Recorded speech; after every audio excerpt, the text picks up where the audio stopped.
തെരുവിലൂടെ കാൽനട യാത്ര ചെയ്യാനും വഴിവക്കിൽ നിൽക്കുന്നവരോട് കുശലം ചോദിക്കാനുമൊന്നും സാധാരണ നമ്മുടെ നാട്ടിലെ സഭാശ്രേഷ്ഠർക്ക് കഴിയാറില്ല. അതിനുള്ള സാഹചര്യങ്ങളും ഇന്ന് വളരെ കുറവായിരിക്കുന്നു. മിക്കവാറും എല്ലാ ദിവസവും അവർ നല്ല തിരക്കിലായിരിക്കും.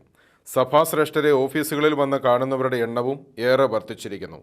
അതുകൊണ്ടൊക്കെ നമ്മുടെ നാട്ടിലെ സാധാരണക്കാർ തിങ്ങിക്കഴിയുന്ന തെരുവുകളിലൂടെ നടക്കാൻ അവർക്ക് സാധ്യമായെന്ന് വരില്ല. എന്നാൽ അദീലാബാദ് രൂപതയുടെ മെത്രാൻ bishop doctor Antony Prince Panengadan ഇതിൽ നിന്നും ഏറെ വ്യത്യസ്തനാണ്. അദ്ദേഹം വഴിവക്കിലൂടെ നടക്കാറുണ്ട്, ജനങ്ങളോട് കുശലം ചോദിക്കാറുണ്ട്, കിട്ടുന്ന അവസരങ്ങളിലൊക്കെയും അവരോട് യേശുവിനെക്കുറിച്ച് പറയാറുമുണ്ട്. ഇക്കഴിഞ്ഞ ദിവസം അസീഫാദ് ജില്ലയിലെ ചന്ദ്രപ്പള്ളി എന്ന വഴിവക്കിലൂടെ ഒരു സന്ധ്യാസമയം ബിഷപ്പ് നടക്കുമ്പോൾ പെണ്ടയ എന്നൊരാൾ യേശുവിനെക്കുറിച്ച് മനോഹരമായി പാടുന്നത് കണ്ടു. യേശുവിനെ സമൂഹത്തിൽ കാണേണ്ടതിൻ്റെ ആവശ്യകതയെക്കുറിച്ചാണ് അദ്ദേഹം മനോഹരമായി പാടിയത്. നാടൻ രീതിയിലുള്ളൊരു പാട്ടായിരുന്നു അത്.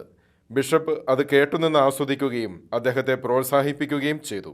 నిన్ను కనలేని వారే బ్రతుకు, నిన్ను కనలేని వారే బ్రతుకు, నిజముగా చీకటి చెవుగా దేవా, కనులకు వెలుగు నీవే కాదా ప్రభువా.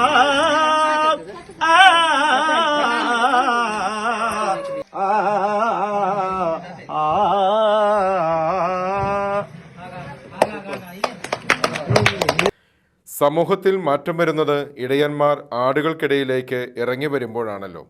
ആടുകളുടെ മണമുള്ള ഇടയന്മാരായി അപ്പോഴവർ മാറുന്നു. യഥാർത്ഥ ഇടയൻ ആടുകൾക്കു വേണ്ടി ജീവൻ അർപ്പിക്കുന്നവനാണ്. നമ്മുടെ നേതൃത്വം യഥാർത്ഥ ഇടയന്മാരായി മാറുന്നതിന് നമുക്ക് ദൈവത്തിന് നന്ദി പറയാം.